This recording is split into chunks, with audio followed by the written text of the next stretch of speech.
नमः भगवते वासुदेवाय।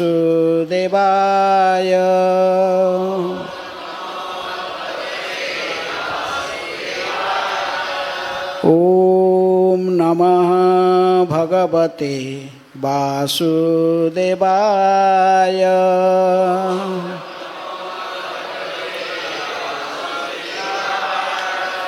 ॐ नमः भगवते वासुदेवाय।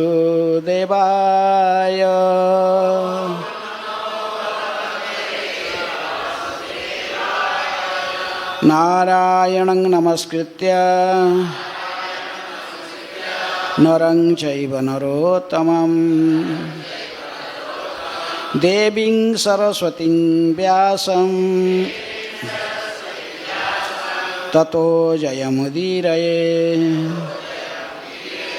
नष्टप्रायेषु भद्रेषु नित्यं भागवत सेवया।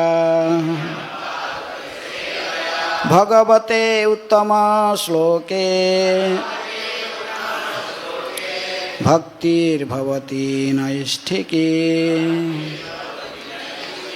कृष्ण सुधामुपगते धर्म ज्ञानादिभिः सह कलो नष्टदृशामेष पुराण अर्कधुना उदितः। श्रीमद् भागवत पुराण की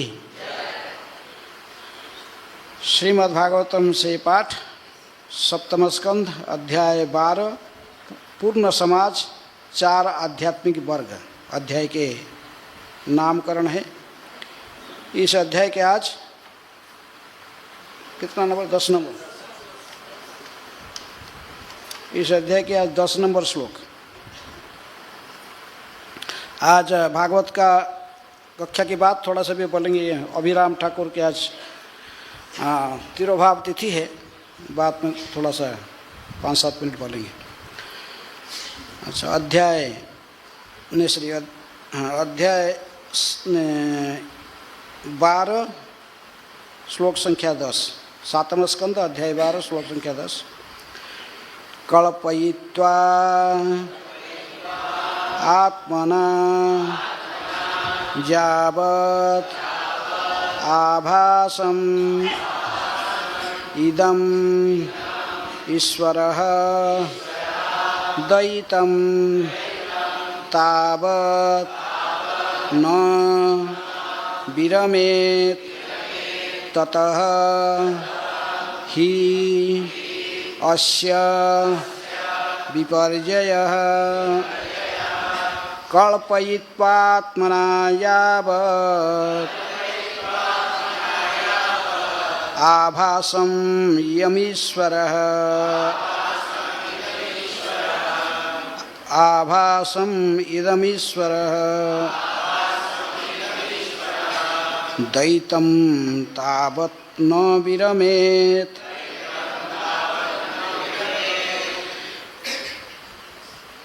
ततः हि अस्य विपर्ययः कल्पयित्वात्मना यावत्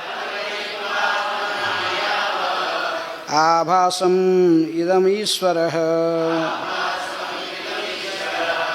द्वैतं तावत् न विरमेत्। ततः हि अस्य विपर्ययः कल्पयित्वात्मना यावत् आभासम् इदमीश्वरः द्वैतं तावत् न विरमेत्। ततः हि अस्य विपर्ययः। शब्दार्थ कल्पयित्वा निश्चय करके, आत्मना आत्म साक्षात्कार द्वारा, यावत जब तक, आभासम प्रतिबिंब मूल शरीर तथा इंद्रियों का, इदम यह शरीर तथा इंद्रियां, ईश्वरः मोह से पूर्णतया मुक्त, द्वैतम द्वंद्व तावत तब तक न नहीं विरमेत देखता है ततः ऐसे दैत्य से ही निश्चय ही अस्य पुरुष का विपर्यय प्रतिक्रिया या जवाबी कार्यवाही। अनुवाद तथा तात्पर्य कृष्ण कृपा स्मृति अभय चरणारविंद भक्ति वेदांत स्वामी श्रील प्रभुपाद जी के द्वारा। जगत गुरु श्रील प्रभुपाद की। अनुवाद। जब तक जीव पूर्ण रूपेण स्वरूप सिद्ध नहीं है, जब तक वह देहात्म बुद्धि की भ्रांत धारणा से मुक्त नहीं हो लेता, जो कि मूल शरीर तथा इंद्रियों का प्रतिबिंब मात्र है, तब तक वह उस दैत्य भाव से छुटकारा नहीं पा सकता, जो स्त्री तथा पुरुष के मध्य द्वैत का सूचक है। इस तरह इसकी हर संभावना रहती है कि वह नीचे गिर जाए, क्योंकि उसकी बुद्धि मोहित हो जाती है। कृपया दोहराइए। जब तक जीव पूर्ण रूपेण स्वरूप सिद्ध नहीं है, जब तक वह देहात्म बुद्धि की भ्रांत धारणा से मुक्त नहीं हो लेता है, जो कि मूल शरीर तथा इंद्रियों का प्रतिबिंब मात्र है, तब तक वह उस दैत्य भाव से छुटकारा नहीं पा सकता, जो स्त्री तथा पुरुष के मध्य द्वैत का सूचक है। इस तरह इसकी हर संभावना रहती है कि वह नीचे गिर जाए, क्योंकि उसकी बुद्धि मोहित हो जाती है। तात्पर्य। यहाँ पर दूसरी महत्वपूर्ण चेतावनी है कि मनुष्य अपने को स्त्री आकर्षण से बचाए। जब तक कोई स्वरूप सिद्ध नहीं हो लेता तथा देहात्म बुद्धि से पूर्णतया स्वतंत्र नहीं हो जाता, तब तक स्त्री तथा पुरुष का द्वैत निश्चय ही बना रहेगा।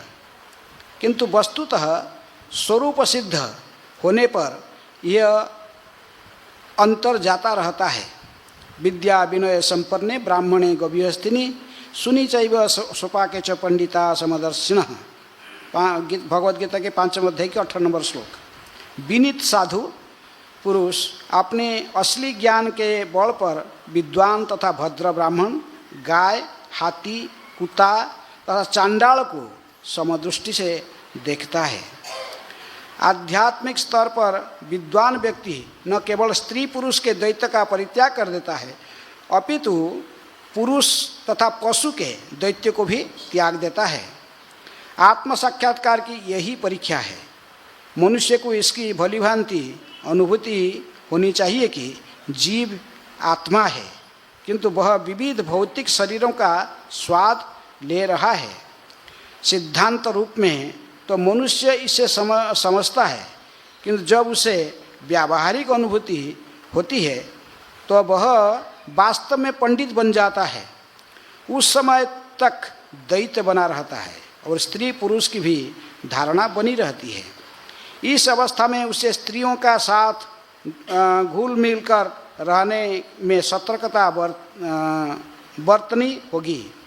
किसी को अपने आप को पूर्ण समझकर शास्त्रों के इस आदेश को विस्मृत नहीं कर देना चाहिए कि मनुष्य को न केवल किसी स्त्री से अपितु पुत्री, माता या बहन के साथ रहने में भी सतर्कता बरतनी चाहिए।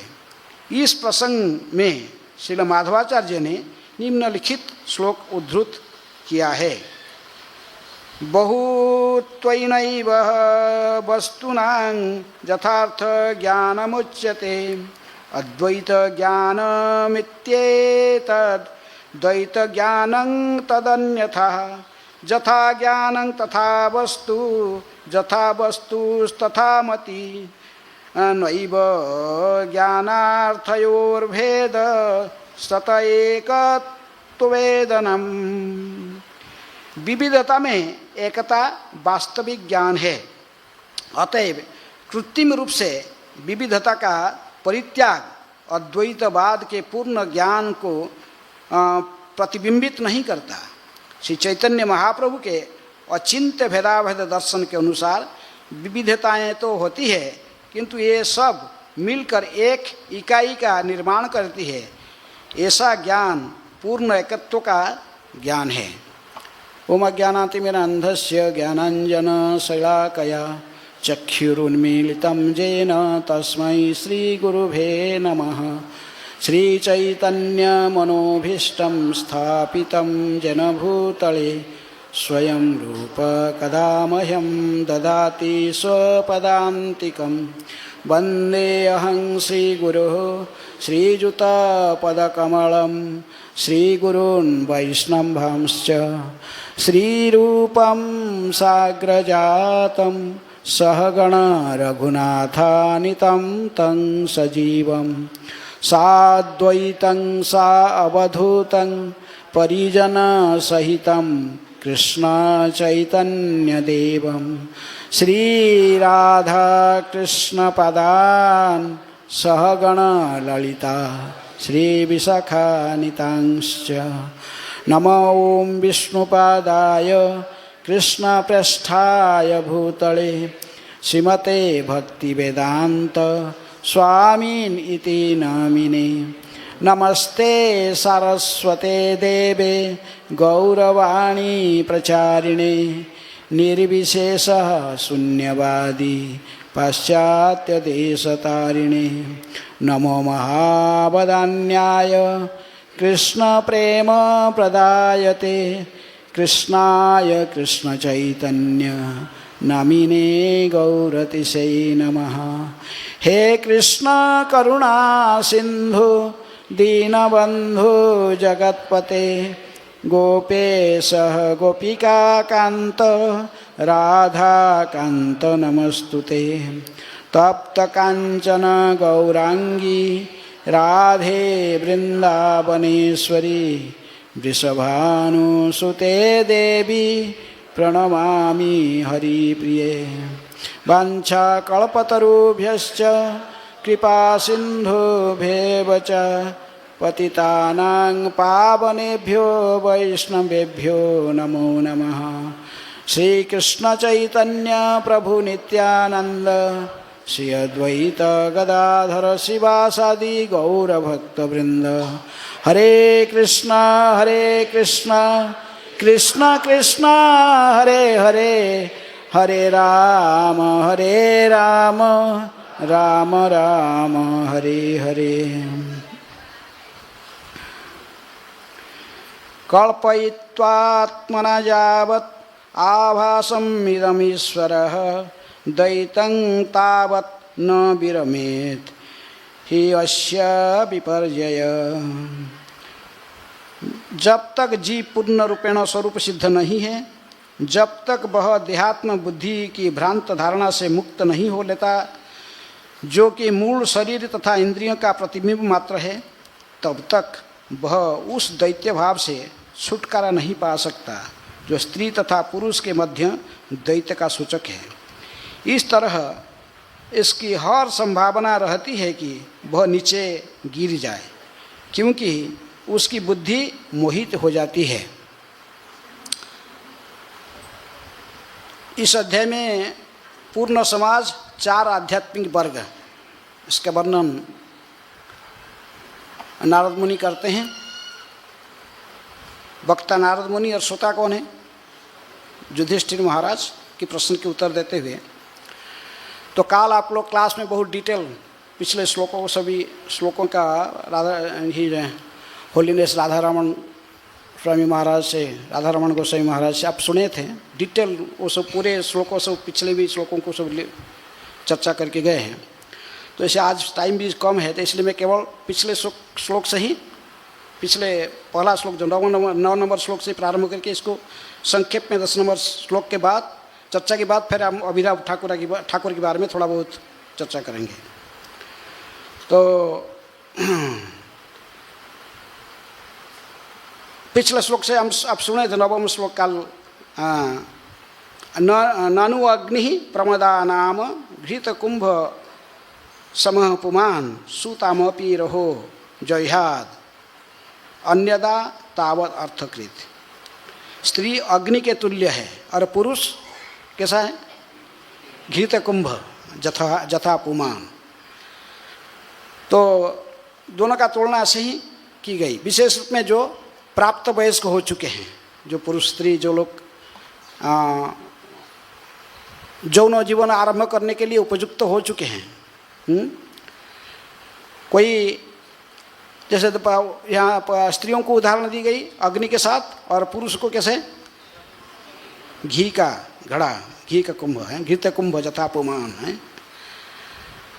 चाहे कोई वैराग्य के जीवन बिता रहा है, चाहे कितनी भी मैच्योर्ड पूरा लगता है, कोई इसका कोई पतन होने का कोई स्थान संभावना नहीं, ऐसा ही प्रतीत हो रहा है। जैसे कोई घी की बर्तन को, घी का घड़ा को ठंडी के समय में लेकिन बद्रीनाथ में रख देगा तो क्या होगा? बर्फ़ के साथ ये भी बर्फ़ जैसे प्रतीत लगता है, ये भी बर्फ़ है, बर्फ़ बन गया पूरा है, प्राय कठिन हो जाएगा, लगता है कि ये पिघलने वाला बहुत है। लेकिन यदि किसी साधु ने उसको उठा के लेके अपने गुम्फा के अंदर ले जाएगा और गुम्फा के अंदर आग लगा के थोड़ा उसके पास रखेगा घी का बर्तन को, क्या होगा? कितनी भी बैठा हो हैं। इसी प्रकार इसलिए सदा हमें सतर्क किया जाता है कि इसको ब्रह्मचर्य पालन करना है तो स्त्रियों से बच के रहना चाहिए, अपोजिट सेक्स को सन्निकट में नहीं आना चाहिए। जैसे ब्रह्मचर्य के लिए कई नियम है, 8 विशेष रूप में कहते हैं ब्रह्मचर्य को स्त्रियों के साथ 8 नियम पालन करना है। स्मरणम, कीर्तनम, केली, प्रेक्षणम, गुह्यभाषणम, क्रिया निवृत्ति, ये बचे, ऐसा ही सब कहा गया है। स्त्रियों को यदि कोई बचना चाहता है, स्त्री और पुरुष में दोनों में आकर्षण को घटाने के लिए उनके स्मरण नहीं करना चाहिए। हमको क्या स्मरण करना चाहिए? हैं? स्मरण किसका होना चाहिए? विष्णु स्मरणम। हमारा का विषय है कि हमको, हमारा कर्तव्य विष्णु के स्मरण करना है। अब विष्णु स्मरण ना करेगी, स्त्री स्मरण करेगा, स्त्री पुरुष का स्मरण करेगा, पुरुष स्त्री का स्मरण करेगा, हैं? दोनों के पर सोचते कि हम प्रेम कर रहे हैं एक दूसरे को। प्रेम नहीं है, वो क्या है? काम है। आत्मेंद्रिय प्रतिवांछा तारे कही काम, कृष्णेंद्रिय प्रतिवांछा धरे प्रेम नाम, उसको प्रेम कहते हैं। तो इसलिए यदि हम प्रकृति में हमें विष्णु के स्मरण करना चाहिए, स्मर्तव्य सततं विष्णु, विस्मर्तव्य न जातुचित, सर्व विधि निषेधेषु एतैरेव किंकर। सारे विधि निषेध पुराण में, शास्त्र में जो बताया गया है, वेदों में, उसके यही रहस्य है। संक्षेप में रूप गोस्वामी कहते साधन भक्ति का यही रहस्य है। Always remember Krishna, never forget him, Prabhupada कहते सब समय कृष्ण के स्मरण करो, कृष्ण को कभी भूलना नहीं। लेकिन विषय के जब भी हम बद्ध अवस्था में रहते हैं तब वो दैत्य भाव हमारे पास रहता है। तभी हमें फिर सोचते नहीं, ये स्त्री पुरुष के बीच में जो आकर्षण है इसको हमें प्रेम कहते। ये प्रेम नहीं है, ये क्या है? लस्टी डिजायर है। क्योंकि स्त्री और पुरुष जैसे हम देखते हैं ऐसे ही भिन्नता सब समय नहीं रहता है। अभी इस शरीर में आप पुरुष के शरीर हो, स्त्री का शरीर में है, गारंटी है कि अगला जन्म में कोई पुरुष का वो स्त्री रहेगा, पुरुष ही रहेगा? नहीं, अगला जन्म में स्त्री भी पुरुष बन सकता है और पुरुष भी स्त्री बन सकता है। इसलिए भागवत में कहा गया, पुरंजन के उपाख्यान है, पुरंजन आसक्त हो गया उसके स्त्री के प्रति। पुरंजन के नेक्स्ट लाइफ क्या हुआ? और फिर स्त्री के शरीर में आया, उसकी पत्नी फिर पुरुष के शरीर में आ गया। ये तो भागवत में, नारद मुनि ही उदाहरण सब दिए हैं। अभी इसको प्रैक्टिकल भी हम जीवन में देख रहे हैं आजकल इस संसार में हैं। हमारे इस्कॉन सेंटर में भी, जो कि हमारे लंदन में जो सेंटर है भक्ति वेदांत मैनर हैं, प्रभुपाद जी ने जो सेंटर खुले हैं, तो उसमें एक माता जी रहती है, भक्तिचार्य महाराज की डिसाइपल है। तो उसको पूर्वजन्म इसका पूरा याद है। कई बार वो दंडवत कम में, कई मैगजीन में उस आर्टिकल में निकल चुका है। तो माता जी को पूरा अपने आप पूर्व जन्म की लाइफ पूरा याद है। पूर्व जन्म में किस प्रकार वो ब्रह्मचारी थी और प्रभुपाद जी के डिसेबल था, प्रभुपाद जी से दिखा लिया था और लेकर बस बुक डिस्ट्रीब्यूशन में जा रहा था। रथ यात्रा, लंदन की रथ यात्रा था, किताब बांटने के लिए जा रहा तो, लेकिन उसको वो एक लड़की से प्यार था तो उसको देख रहा था लड़की रास्ता के दूसरे साइड में जा रहा है, ये साइड। वो लड़की को मिलने के लिए भागा, पूरा रास्ता को क्रॉस करना चाहता था। इसको सब जब देखते हैं कोई स्त्री के सामने प्रभुपाद जी लगता है, कोई भी किसी के अंधा हो जाता है व्यक्ति, उसकी हिताहित ज्ञान नहीं रहता है। तो वो उसको देखने का ये अवसर नहीं था कि रास्ता में एक ट्रक आ रहा है, वो सीधा पागल की तरफ भागा, दौड़ रहा है। बस वो स्त्री को मिलने के लिए उसको ट्रक मार दिया, उसको बस स्पॉट डेथ हो गया। हाँ, स्पॉट डेथ है, लेकिन हाथ में भगवत गीता है और उधर ऐसे कम से कम फिर उसको मनुष्य जन्म मिल गया नेक्स्ट टाइम। लेकिन वो चिंतन किसी करता था, उस स्त्री का से वो उस लड़की के चिंतन करता था, अगला शरीर स्त्री का मिल गया। हाँ, लेकिन उसके पूर्वजन्म याद रहा है। भरत महाराज से वो हरिण का शरीर में थे, हरिण का चिंतन करके फिर हरिण बन गए। तो वो बचपन से ही उसको आकर्षण पड़ता था। वो छोटे बड़ा हो गए बाद तो वो अपने पूर्वजन्म का जो घर था वहाँ तक खिंच के सबको ले जाता था, मेरे घर चलो, मेरा कोट उधर है, मेरे वो कुर्ता इधर है, मेरे साट इधर है, ये सब कहता था लोगों को। और जब बड़े हो गया था इसको पूरा सबको फिर एक्सप्लेन बताया, हाँ मुझे पूरे याद है, मैं भी ब्रह्मचारी था पूर्व जन्म में। तो इसलिए ये जो भावना है कि मैं स्त्री हूँ, मैं पुरुष हूँ, ये जो चिंता हम करते हैं ये आर्टिफिशियल है, इसमें कोई सत्यता नहीं है।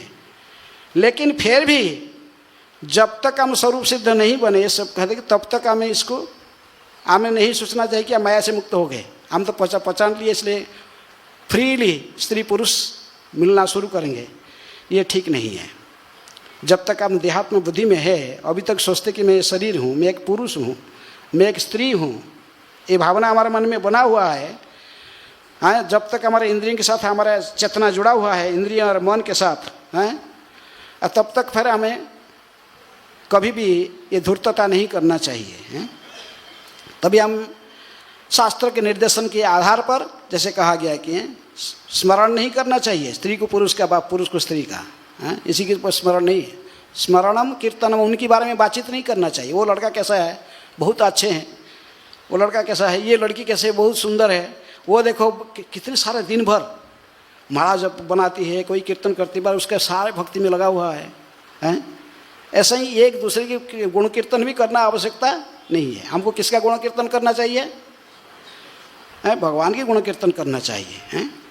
लेकिन जब तक ताम इसी प्रकार जो चिंतन कर, श्रवणम ने स्मरणम कीर्तनम केली, मजाक नहीं करना चाहिए।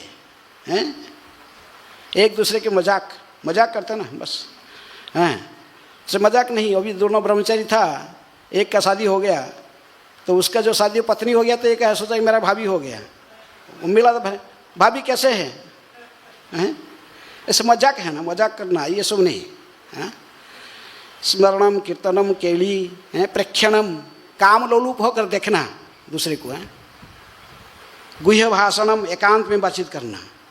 एकांत में किसका बातचीत होता है? भक्त। इसमें हम तथाकथित डिवोशनल ड्रेस पहन के भी ये नहीं सोचना चाहिए कि हम भक्त बन गए, भक्त तो बात कर सकते हैं, नहीं। जब तक हमारे इंद्रियां संपूर्ण शुद्ध नहीं बने हैं, जब तक स्वरूप सिद्ध नहीं व्यक्ति नहीं बना, तब ऐसे ही परस्पर में मिलना जुलना बात करने, क्योंकि ये बहुत ये आकर्षण यहाँ तक ब्रह्मा तक है। ये भौतिक जगत में कोई भी से व्यक्ति नहीं है जो कि माया के आकर्षण से बच चुका है, स्त्री और पुरुष के आकर्षण। ब्रह्मा तक नहीं बचे।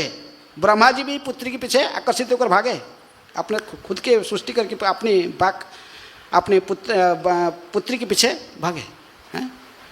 इसलिए भागवत के श्लोक में ये बार बार हमको सतर्क किया जाता है। ऐसे ही तो जजाति के हो पाए, वहाँ भी कहा गया है भातृ स्वश्रु दुहित्रुवा न विविक्तासन भवेत बलवान इंद्रिय ग्रामं विद्वांस्यपि कर्षति। बड़े बड़े विद्वान को भी आकर्षण कर लेता है। इसलिए यहाँ पर भी नारद मुनि वही शिक्षा दे रहे हैं। लेकिन ये श्लोक जो आप देखे हैं, ये अगला श्लोक जो देखेंगे 11 नंबर श्लोक में है, तो कहते कि प्रकृति में ये जो शिक्षा दिया जा रहा है ये केवल ब्रह्मचारी के लिए नहीं, चारों वर्ण, ये अध्याय में चारों वर्ण आध्यात्मिक वर्ग में कहा गया है। सारे नियम तथा विधान गृहस्थ तथा सन्यासी दोनों पर समान रूप से लागू होते हैं। एतत् सर्व गृहस्थस्य समानाप्तं यतैरपि जतैरपि है। ये सारे नियम जो आप पढ़े, इस पहले से जो पढ़ के आए, केवल ब्रह्मचारी के लिए नहीं है, ये नियम भी सबके लिए है, गृहस्थ के लिए तथा जति सन्यासी के लिए भी ये नियम पालन करना चाहिए हैं। तो इसलिए किंतु गृहस्थ का उपयुक्त अवसर ने गृहस्थ का दोनों के लिए ये पालन करना चाहिए हैं। इसलिए प्रभुपाद जी ने कभी कभी कहा था गृहस्थ आश्रम का नियम जो तो ठीक ठीक से पालन करता है, गर्भधारण संस्कार के आधार पर, गुरु के निर्देशन के आधार पर केवल कृष्ण भावना भावित संतान उत्पन्न करने के लिए जो केवल मैथुन को स्वीकार करता है, तो ऐसे गृहस्थ को भी ब्रह्मचारी कहा जाता है। वो भी गृहस्थ ब्रह्मचारी है, केवल कृष्ण भावना भावित संतान उत्पन्न करने के लिए ही केवल स्त्री का संगम करता है, अन्यत्र नहीं है। तो ऐसे जो ब्रह्मचारी देखो स्त्रियों को देखने से पागल हो रहा है, जब स्त्री साथ में रहेगा तो फिर कैसे उसका स्थिति कैसे होगा है? तो इसलिए गृहस्थ आश्रम को श्रेष्ठ कहा गया। किससे? ब्रह्मचारी से श्रेष्ठ कहा गया गृहस्थ आश्रम को। तो गृहस्थ आश्रम से ऊपर फिर वानप्रस्थ, फिर संन्यास। तो इसलिए ये विशेष रूप में हमें ऐसे ही देखिए, ये श्लोक कहते कि कल्पयित्वा आत्मना जावत, कल्पयित्वा निश्चय करके हैं, आत्म साक्षात्कार के बारे में जो सोचते हैं, जो विशेष सीरियस है, तो इसको जब तक जीव पूर्ण रूपेण स्वरूप सिद्ध नहीं है तब तक वह देहात्म बुद्धि की भ्रांत धारणा से मुक्त नहीं हो लेना चाहिए। स्वरूप सिद्ध, स्वरूप सिद्ध का अर्थ क्या? स्वरूप का अर्थ क्या है? स्वरूप सिद्ध, स्वरूप सिद्ध का मतलब स्वरूप सिद्धि, वस्तु सिद्धि, सब स्वरूप सिद्ध। हम क्या मैंने ये व्यक्ति स्वरूप सिद्ध हो चुका है, ये उसको सिद्ध है।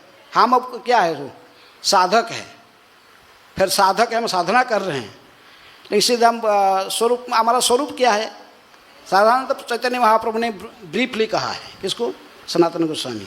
जो सनातन गोस्वामी पूछे के आमी केने आमाय जारे तापत्र है, तो महाप्रभु ने कहा कि बस जीवेर स्वरूप है कृष्णेर नित्य दास।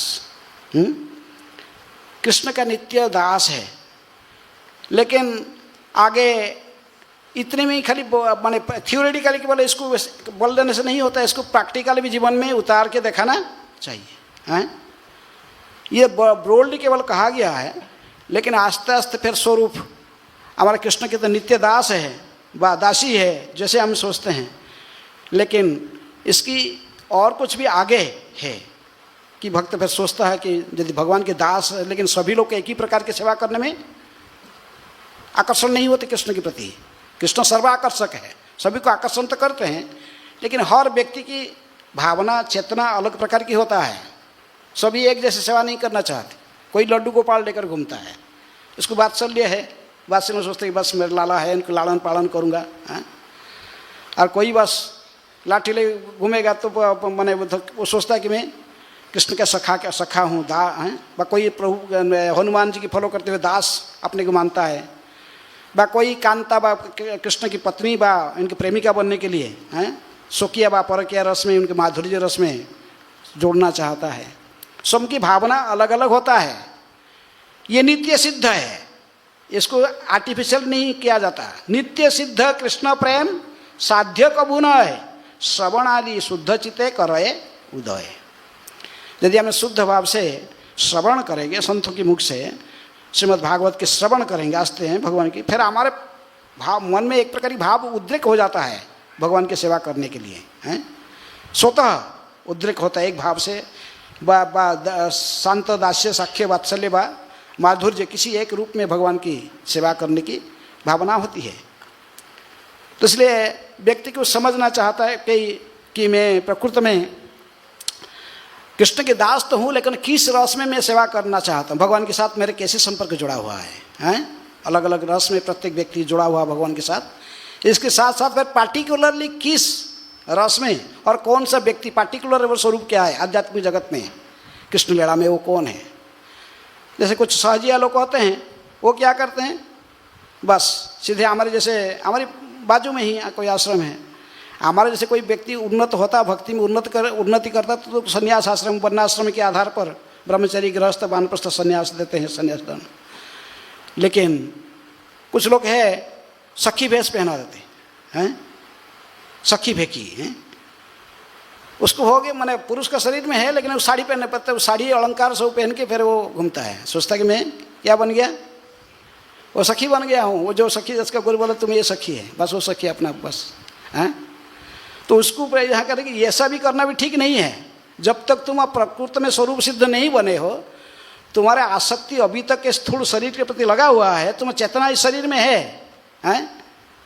जिसका देह से अध्यात्म बुद्धि नहीं है, देह स्मृति नहीं जार, संसारा बंधन कहाँ तार, नरोत्तम दास ठाकुर। जिसको देह का शरीर स्मरण नहीं है, उसके चेतना शरीर में नहीं, वो आध्यात्मिक पद पर उन्नत हो चुका है, वो अपने नित्य सिद्ध स्वरूप के बारे में उसी रूप में अपने को सोचता है।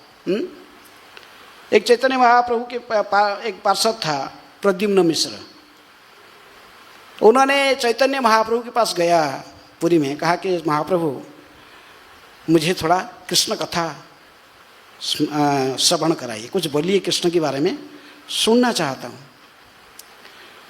चैतन्य महाप्रभु कहे कि देखो, अरे मुझे जो कुछ कृष्ण कथा मुझको पता, मैं कुछ नहीं जानता, लेकिन मैं सब रामानंद राय जानता है, मैं रामानंद राय से ही सब सुना है, जो कुछ मैं बोलता हूँ, जो कुछ करता हूँ, ये कृष्ण कथा मुझे रामानंद राय ने ही कहकर सुनाया है, वही कृष्ण कथा कहने की अधिकारी है, आप जाके उसके पास सुनो। तो प्रद्युम्न मिश्र गए, ठीक है, रामानंद राय के पास हैं, जाके देखे कि रामानंद राय अभी मिलने से, उनके जो सेवक था वो कहा कि अभी नहीं मिल सकते, अभी वो अंतकरण में, अंदर में है, अंतकरण के रूम में, वहाँ कुछ क्या कर रहे हैं। बोला कि वहाँ अभी जगन्नाथ वल्लभ नाटक वो लिखे खुद ही, और उसका अभिनय करने के लिए कुछ देवदासियों को ट्रेंड अप कर रहे एकांत में। एकांत में कैसे, नहीं लड़की है, सब जवान लड़की है, 14-15 साल के, 16 साल 18 साल ऐसे ही सब लड़की है, तो उनके साथ वो अकेले हैं, वो ये और वो उनको सब इनके पूरा स्नान कराते हैं, इनको पूरा शरीर हैं, पूरे उनको शरीर से उनको स्नान कराते हैं, उनको वस्त्र पहनाते हैं, उनके सभी प्रकार के अलंकार, श्रृंगार कराते हैं, और इनको फिर अभिनय कराना सिखाते हैं, ऐसे सब लगाए गए हैं। यहाँ कह रहा है कि एकांत में स्त्री को मिलना नहीं चाहिए, दूर है, लेकिन वो स्वरूप सिद्ध व्यक्ति का उदाहरण दिया जा रहा है कि जो रामानंद राय, तो उनको ऐसे ये बात को सुनकर बोले एकांत में, बोले हाँ एकांत में, वो अकेले हैं और सब युवती लड़कियां हैं बस। तो उनको केवल ये नहीं, पूरा उनके गुप्त अंग, उनके शरीर सभी स्पर्श करते हुए, तो उनको स्नान कराते, सब प्रकार का उनको सिखाते अभिनय, सब कैसे करना, क्या करना। तो प्रद्युम्न दिखा बोले ये व्यक्ति फिर कैसा कृष्ण कथा कहेगा, वापस आ गया हमारे पास, मैंने कहाँ भेज दिया मुझे। इसी व्यक्ति तो ऐसे ही सुना कि वो एकांत में अंदर में है, सब स्त्रियों के साथ, युवक स्त्रियों के साथ में सब उनके साथ उनको स्नान कराता है, उनको दर्शन कराता है, उनको सब कुछ नृत्य सिखाता है, उनके साथ नाचता है, ये सब घरे एकांत में। और वो व्यक्ति फिर कृष्ण कथा कहेगा मुझे। महाप्रभु कहे तो बड़ा गलती किया, इधर आकर, ये बहुत बड़ा अपराध होगा उसके, हैं।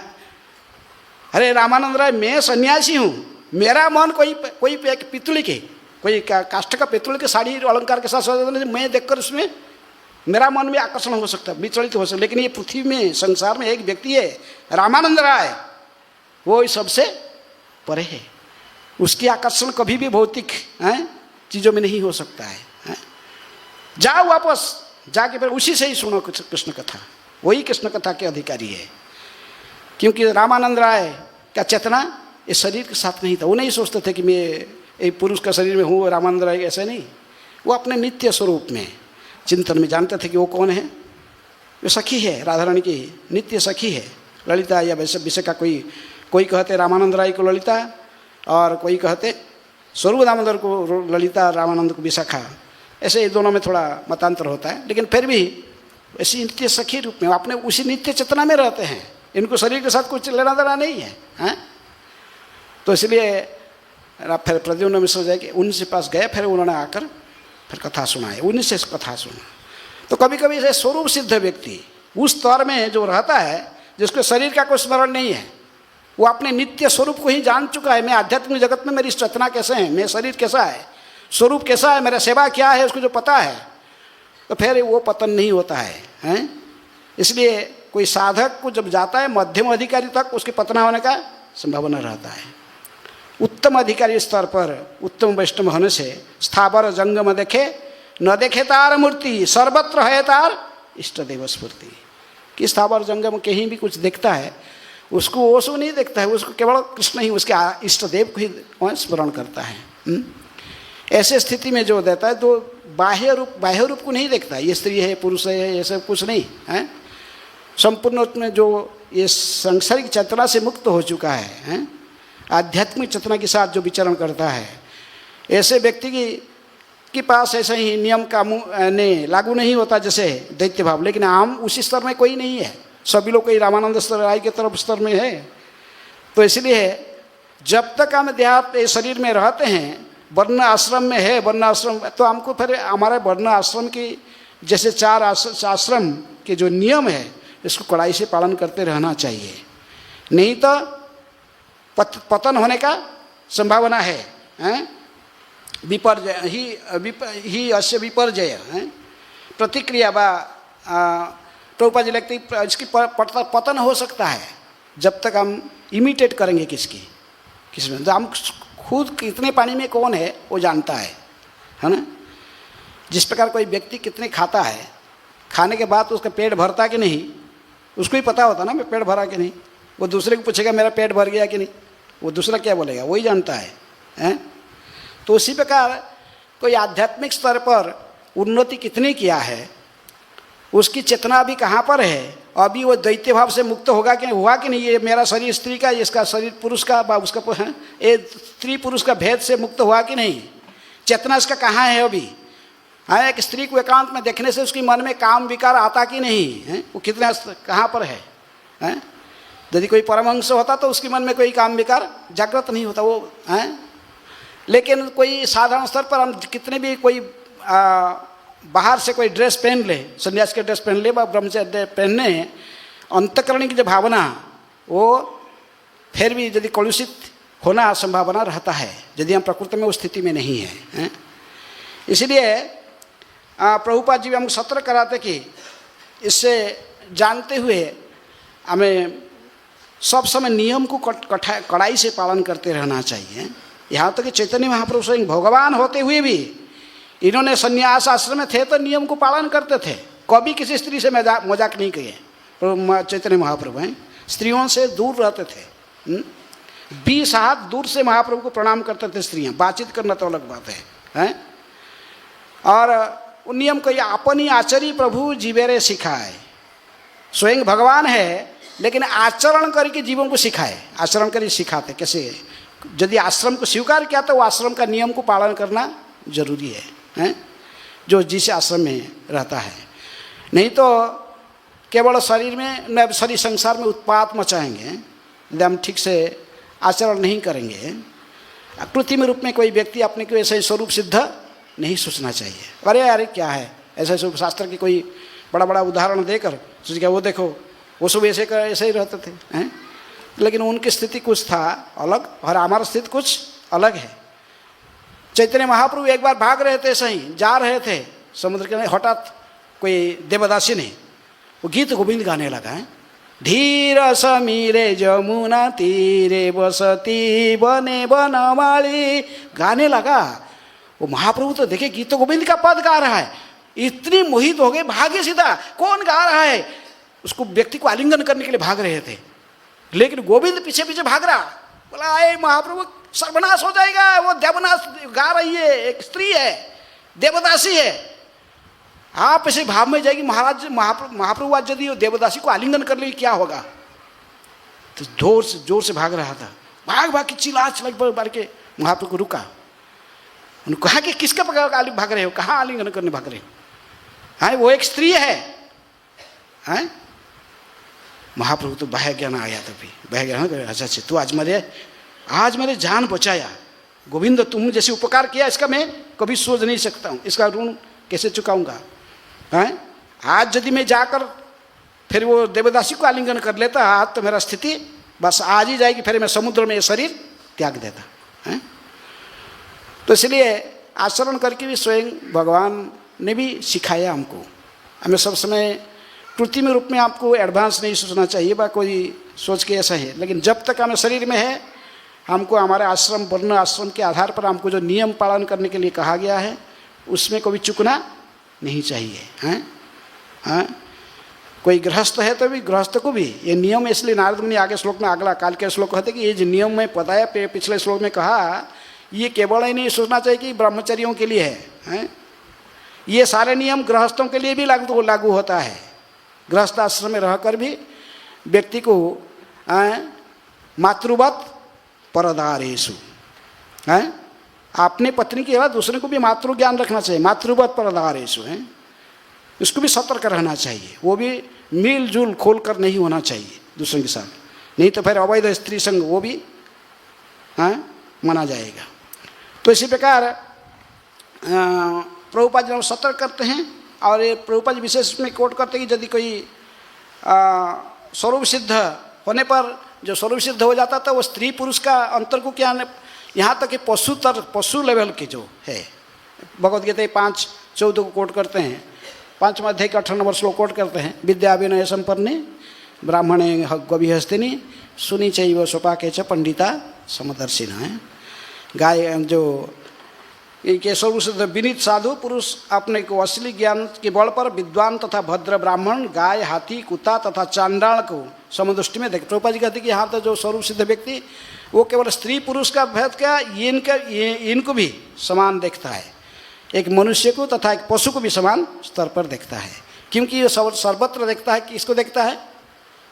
कृष्ण को दर्शन करता है सर्वत्र। ईश्वर सर्वभूतानां हृदय से अर्जुन तिष्ठति। भगवान प्रत्येक प्राणी की 84 लाख जोनि में सर्वत्र अंडांतरस्थ परमाणु चयांतरस्थम सर्वत्र निवास करते हैं। परमात्मा उसी रूप में इनको दर्शन करता है, इसलिए उसकी दृष्टि जैसे है तो वो सर्वत्र कृष्ण को दर्शन करता है।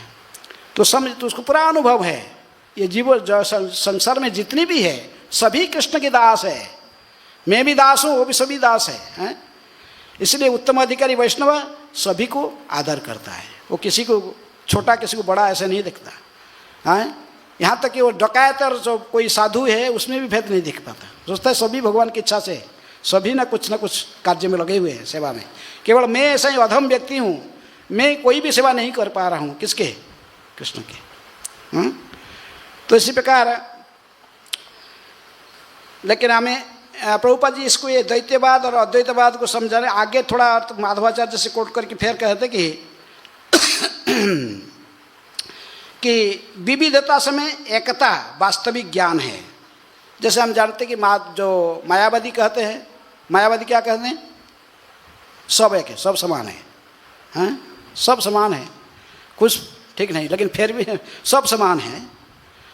जगत में ब्रह्मन सत्य, जगत मिथ्या है, जगत मिथ्या, बस ब्रह्मन सत्य, सब एक है, सब ब्रह्मन है, सभी ब्रह्मन, तुम भगवान, सब भगवान है। तो माधवाचार्य कहते सब समय देखे, माधवाचार्य की कोई पोज देखा, कोई फोटो देखा, माधवाचार्य ऐसे हाथ उठाते, ये 2 अंगुली से दिखाते कि नहीं, एक नहीं है, 2 है, आत्मा और परमात्मा है। गुणात्मक रूप से आत्मा परमात्मा के समानता है, लेकिन भेद है परिमाण में है।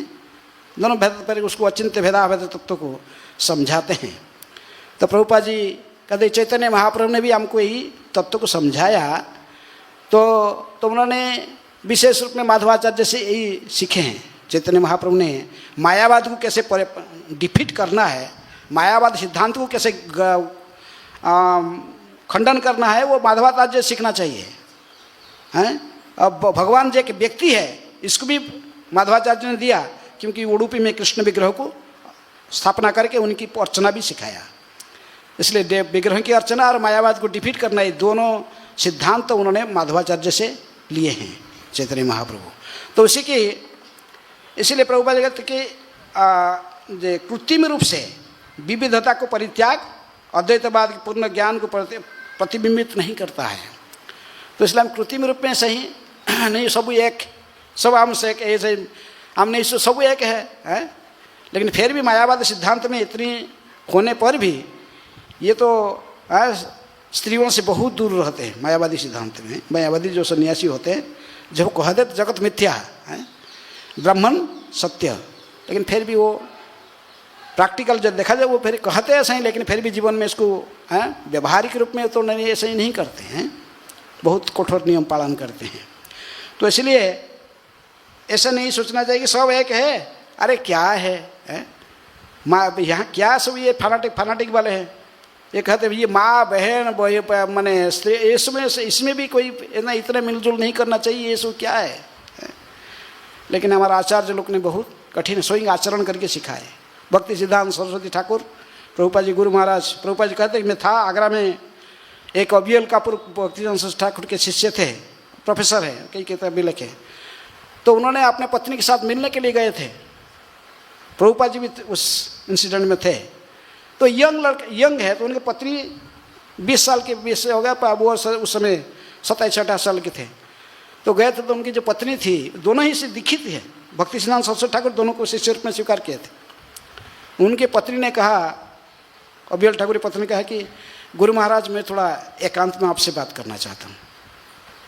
भक्ति सरस्वती ठाकुर कहे कि नहीं, तुम मेरे साथ बात कर सकते हैं तुम्हारे पति के साथ।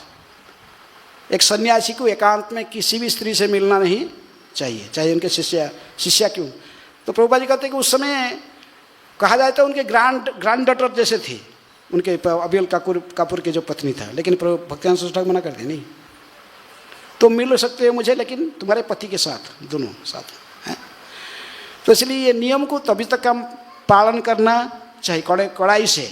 जो जिस आश्रम में रहता है तब तक पालन करना चाहिए, जब तक स्वरूप जीवन, तब तक जीव पूर्ण रूप में स्वरूप सिद्ध नहीं है, तब तक वह देहात्म बुद्धि की भ्रांत धारणा से मुक्त नहीं हो लेता है, जो कि मूल शरीर तथा इंद्रियों के प्रतिबिंब मात्र है। तब तक वह उस दैत्य भाव से छुटकारा नहीं पा सकता जो स्त्री तथा पुरुष के मध्य दैत्य का सूचक है। इस तरह इसके हर संभावना रहती है कि वह नीचे गिर जाए, क्योंकि उसकी बुद्धि मोहित हो जाती है। स्त्री की उपस्थिति में ये पुरुष का बुद्धि सारे नष्ट है। इसलिए वो पिछले श्लोक में उदाहरण दी गई, कैसा? घृत है घृत ने नानु अग्नि प्रमदा नाम घृत कुंभ मीवपुवान। इसलिए हमें वर्ण आश्रम की मर्यादा को ठीक ठीक से पालन करने के लिए नारद मुनि यहाँ से हमको उपदेश करते हैं। तो आज एक विशेष 5 मिनट बचे हैं। अब तो वैष्णव का आज तिरोभाव तिथि है। कौन है? अभिराम ठाकुर। अभिराम ठाकुर ये कृष्ण लीला में गौर गणोदय स्तुतिका के आधार पर ये भगवान ने ये एक गोप सखा थे, 12 जो मुख्य सखा थे कृष्ण के साख्य रस में, तो उनमें से श्रीदाम सखा की श्रीदाम सखा थे। एक बार गोवर्धन में सभी सखा कृष्ण बलराम और सारे सखा लोग मिलकर खेल रहे थे। खेलते खेलते लाइक मैंने हाइड एंड सीक, मैंने छुप जाना, फिर इनको ढूंढना। तो श्रीदाम भी तो ये भी गुड़े एक गुम्फा में घुस के छुप गए थे, लेकिन छुप गए थे, इनको कोई ढूंढ नहीं पाया। तो सब लोग इनको कोई ढूंढ नहीं पाया, लेकिन ये तो वैसे आज कोई ना ढूंढने आएगा, मस्त में अपने गुम्फे के अंदर रहे और उनको ढूंढ कोई है ना, तो बात ना सब अपने अपने घर में चले गए हैं। श्रीदाम आप वही गुम्फा में ही रहकर वेट कर रहे, कोई आएगा मुझे ढूंढने के लिए। इसके बीच में वर्णन करते हैं कि जैसे अभिराम चरिता में कि उनके शिष्य लिखते हैं किताब, बहुत विस्तार से उसमें पूरे अभिराम ठाकुर के चरित्र लिखा गया है। तो इसके बीच में कली युग आ जाता है, तो कृष्ण और अपने बलराम वहाँ गौरनिताई के रूप में आविर्भाव हो के वहाँ कली युग में सारी ग्वाल बाल सब दूसरा सखा सब चले गए, सबका आविर्भाव हुआ वहाँ से संकीर्तन लीला में महाप्रभु के साथ। ले एक दिन चैतन्य महाप्रभु एक जगह संकीर्तन करते करते हाँ जोर से पुकारने लगे, श्रीदाम नित्य, अरे मेरे सखा कहाँ है? क्योंकि भगवान के साथ कुश्ती कसरत करने में, कृष्ण के साथ कुश्ती कसरत कौन कर सकता था?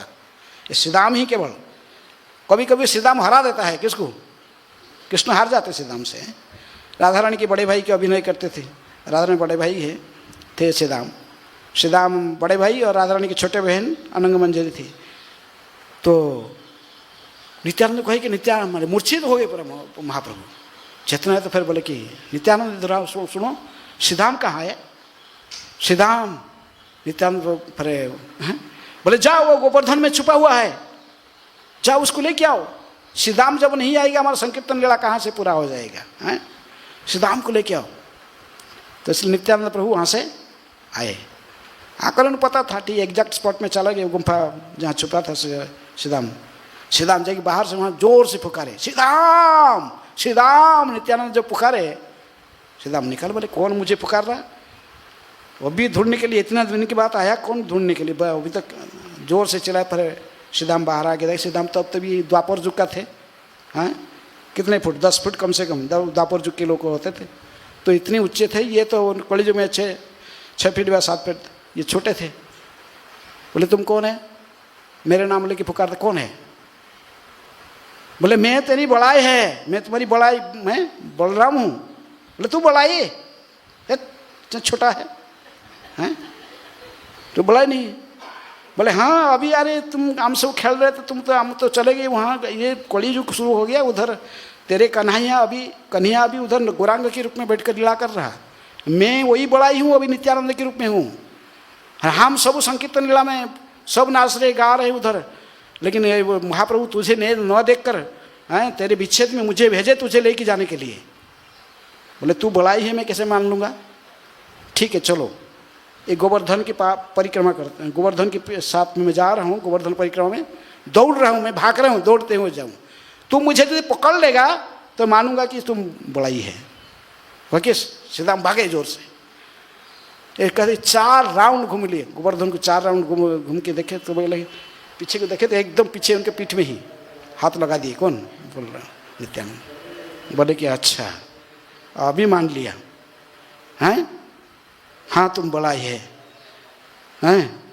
तो फिर उनको जाना है तो बोले चलो अभी साथ में लेकर आए। इसलिए उनकी माता पिता का कोई नहीं, अभिराम ठाकुर का कोई माता पिता कौन है, कहाँ जन्म हुआ, ऐसा वर्णन कहीं भी नहीं है। उनके माता पिता कोई नहीं है, वर्णन उनके जन्म कहाँ हुआ ये सब कुछ नहीं। वो डायरेक्ट यहीं से इनको नित्यानंद प्रभु लेके गए और बाद में उनको साइज कर दिए थे, थोड़ा सा अपना लंगर लगा दिए बस, रेवती को जैसे साइज करा लेते थे इनको थोड़ा, लेकिन फिर भी लंबे थे ये। तो इनको लेके गए। बहुत बड़ा कहानी है। उनके स्त्री जो मालिनी, वो वृंदा देवी है, साक्षात वृंदा देवी, वो भी गई, उनको नौका जल में फंसा दिए थे यहाँ पर बॉक्स में रख के। वो बहुत कहानी सब है। उस मुख्य रूप में ये श्रीदाम को देखकर महाप्रभु बड़े प्रसन्न हुए हैं, बहुत खुश हुए। श्रीदाम उसको बड़ा आलिंगन किए। इसके बारे में बहुत खानाकोट कृष्णनगर जहाँ पर ये मुख्य रूप में रहते थे, कौन? अभिराम ठाकुर, रामदास, कोई रामदास अभिराम कहते हैं।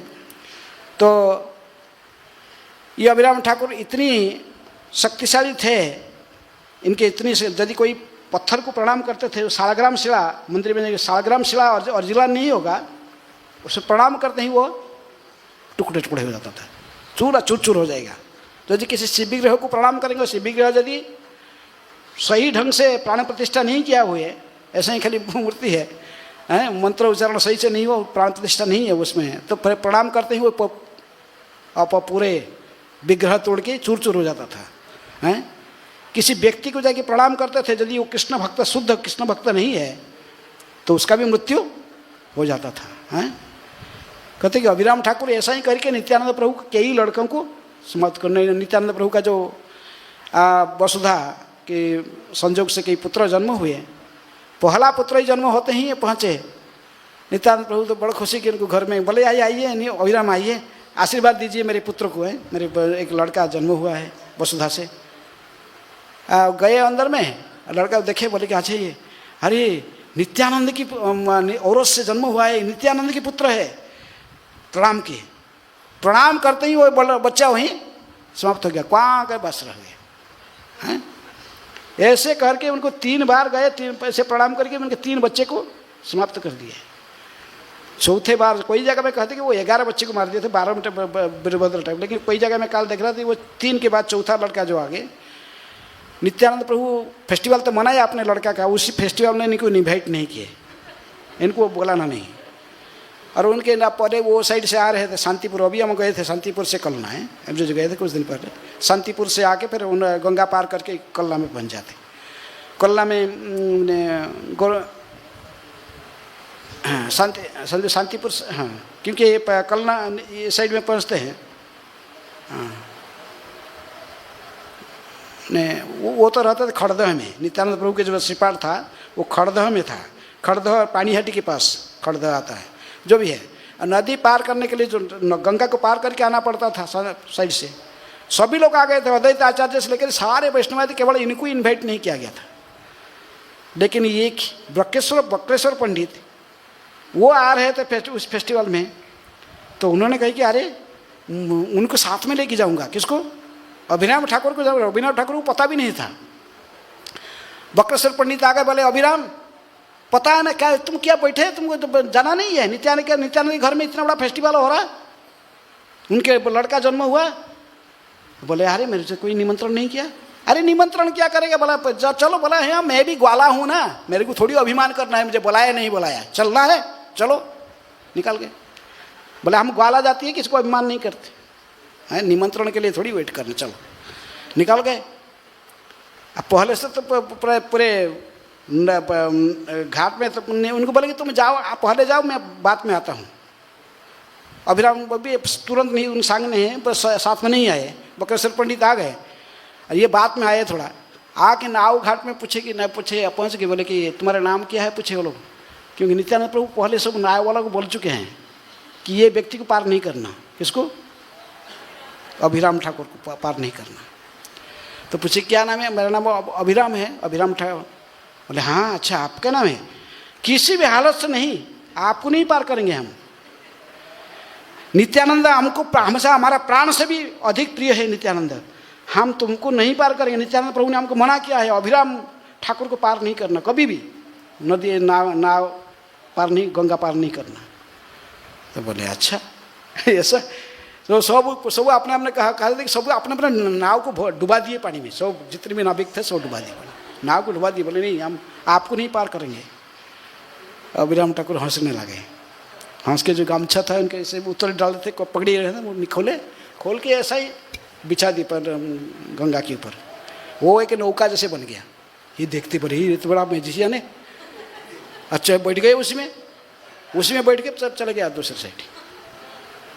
अरे वो नाव जो दूसरे पार से नाव वाले वो लोग भाग के गए, नित्यानंद को बताने के। नित्यानंद प्रभु आ गया, हम तो पार नहीं किया, लेकिन वो तो गाँछा को नाव बना के जा लगा गया। अरे पहुँच गए, फिर जाकर पहुँच गए तो क्या करें, नित्यानंद प्रभु आ गए।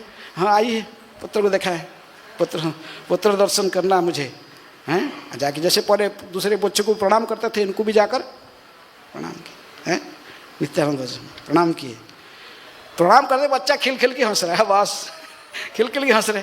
एक बार हो गया, 2 बार हो गया, तीसरी बार भी प्रणाम किए, 3 बार भी और जोर से खिल के हंस रहा है। तो अभी अभिराम ठाकुर ने कहे ये बच्चा गौरांग की दूसरे रूप है, ये है वीरभद्र वीरचंद्र ठाकुर कहते हैं। नित्यानंद प्रभु के जो पुत्र क्षीरोद कसाई विष्णु के अवतार माने जाते हैं, तो उस बच्चे हैं। आज कोई से भक्त को जाकर प्रणाम करते थे, उसका भी देहांत हो जाता था। ऐसा ही मुकुंद दास, मुकुंद वैद्य के पुत्र थे। कौन? रघुनंदन। रघुनंदन भी गोपीनाथ को पूजा करते थे। उनके बचपन से गोपीनाथ उनके हाथ से लड्डू खाए थे। इस खबर पहुंच गया इनके पास। बोले अच्छा मैं रघुनंदन को दर्शन करने जाऊंगा। जो गए रघुनंदन को मिलने के लिए, उनकी माँ इतनी भयभीत हो गई। बोले मेरे क्या होगा, पिताजी माताजी बहुत डर गए, अरे रघुनंदन को समाप्त कर देगा ये हैं। तो इसलिए वो डर गए। बोले हमारे कि लड़का क्या कर देगा ये, अभिराम आएगा। उन्होंने छुपा दिए घर में, वो दूसरे को छुपा दिए। अभिराम ठाकुर आए, कहीं ना हमारा लड़का नहीं है, घर में नहीं है। कहाँ गए, मैं मिलने आया हूँ। नहीं कहीं गया, कहाँ गया, अभी नहीं, अखबार घर में नहीं है। बहुत समय तक वेट करके फिर देखिए निराश होकर बोले तो है। फिर वो वापस जा रहे थे। लेकिन रघुनंदन को पता लगा कि अच्छा मुझे क्यों बन गए, यहाँ क्यों रखे, अच्छा मुझे कोई मिलने आया था, अच्छा कौन मिलने आया था, अभिराम ठाकुर मिलने आए थे। भाग भाग के उनके पीछे भागा दौड़, अभिराम ठाकुर मैं हूँ, मैं रघुनंदन हूँ, जोर से चिल्ला के पहुँच के वो घूम के देखे तुम रघुनंदन है। हाँ लेकिन इनके पीछे, रघुनंदन के पीछे उसके पिताजी माताजी पूरे गांव भाग रहा है उनके साथ में, ही रघुनंदन क्या होगा, रघुनंदन क्या होगा, सब भागे। लेकिन रघुनंदन हंस रहे थे और उनको प्रणाम किए अभिराम ठाकुर, उनका भी कुछ नहीं हुआ। हैं दोनों बांध कल्पतरु कर रहे थे, कुछ नहीं हुआ। हैं तभी समझ गए अभिराम ठाकुर ये रघुनंदन कुछ गौरांग महाप्रभु की विशेष हैं कृपा आशीर्वाद है। ये प्रद्युम्न की अवतार, चतुर्भुज में प्रद्युम्न की अवतार के रूप में इसलिए माना जाता है रघुनंदन ठाकुर को। चैतन्य महाप्रभु के पास में एक गोपाल ने क्या, गोपाल गुरु, एक गोपाल छोटा बच्चा रहता था। अभिराम ठाकुर आए गए उधर गंभीरा में, सब लोग वो उसको गोपाल गुरु को शुद्ध अच्छा भक्त कहते थे, तो उनको प्रणाम करें क्या होगा, सब डर रहे थे। इसलिए चैतन्य महाप्रभु ने अपने चरण ने वो गोपाल के सिर पर रखे, बड़े भय, और तुम्हारा भयभीत नहीं होना है। उसको गोपाल गुरु को गुरु रूप में भी महाप्रभु बुलाते थे, गोपाल गुरु है। तो इसलिए उनकी चरण, चैतन्य महाप्रभु जब उनके चरण में सिर रखे, फिर अभिराम जाकर प्रणाम करने से पहले उनका भी कुछ बिगड़ा नहीं था। नहीं तो ये बहुत शक्तिशाली थे, किसी को प्रणाम करके ही केवल समाप्त कर देते थे। हैं कितने बड़े बड़े तांत्रिक के साथ उनके द्वंद्व है, सब बहुत विस्तार से वर्णन है वो सब। हैं और कभी कभी तो भाव में आ जाते, ग्वाला भाव में आ जाते, तो पूरे पेड़ को उठा कर पूरे बांसुरी बना देते हैं।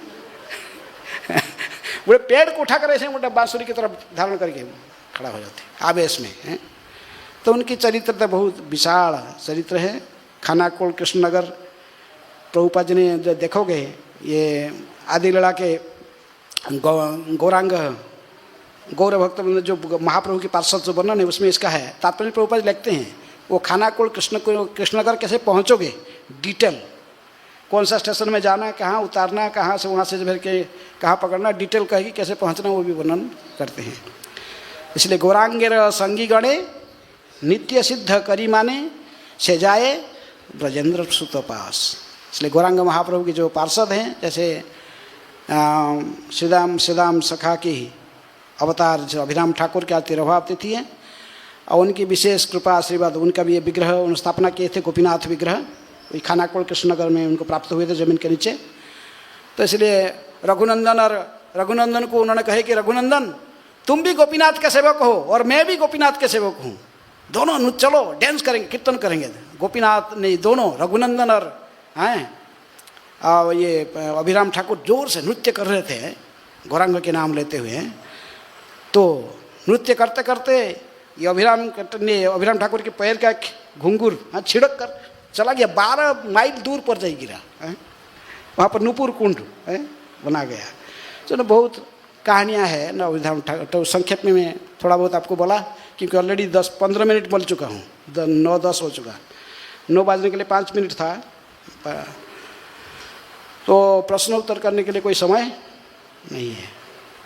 हरे कृष्णा कृष्णा कृष्णा हरे हरे, हरे राम राम राम हरे हरे। श्रील अभिराम ठाकुर की जय, श्रील प्रभुपाद की जय, ग्रंथराज श्रीमद् भागवतम की जय। निताय गौर प्रेमानंदे हरि हरि।